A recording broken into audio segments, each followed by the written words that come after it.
Imagine being in a romantic relationship where your partner forces you to do stuff you don't like and never asks for your permission. That'd be terrible, right? Imagine living in a country where unelected leaders run the show, control your every movement, and trample your basic rights. That's called tyranny. Imagine going to a hospital where doctors just start operating on you or giving you medications that you didn't ask for, and if you don't like it, too bad. We all know that consent is the foundation of healthy relationships, that legitimate governments operate on the consent of the governed, and that in healthcare, to provide treatment without asking permission first is unethical. But what about in education? How often did your parents ask you if you want to go to school, and took you seriously if you said that you didn't? How much choice did you actually have in your class schedule, beyond a few electives?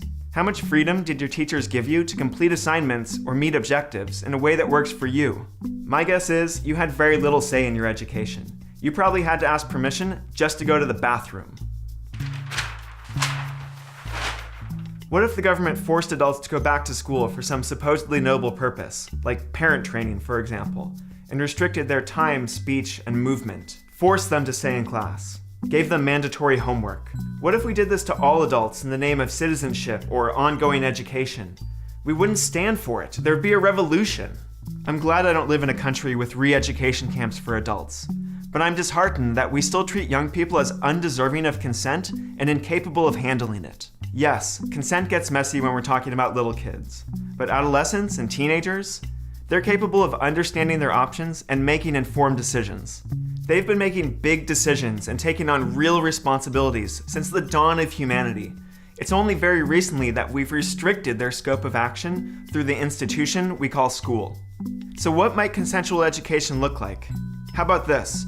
Make all high school classes optional. Give teenagers real control over their studies. Turn high schools into giant resource centers that feel more like libraries instead of prisons. Let students vote with their feet. If no one shows up for a class, then cancel the class. This would solve so many so-called discipline issues in a heartbeat. We can make high school more like college. Tell students that in order to graduate, they need to have a certain number of units and a certain number of subjects, but let them figure out how. If they feel like a certain class is really boring or unengaging, let them skip the lectures as long as they can perform on the final exam. And in fact, let them test out of anything as soon as they're ready, including high school itself. You don't have to wait for this utopian future to arrive. Right now in North America, and increasingly across the world, there are learning centers and alternative schools organized around the principle of consent. In some of these places, the students even have the power to hire and fire their teachers. You can also opt out of the school system entirely by becoming a homeschooler.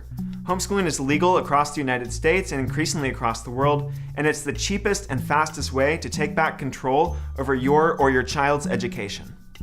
Consent isn't a radical idea.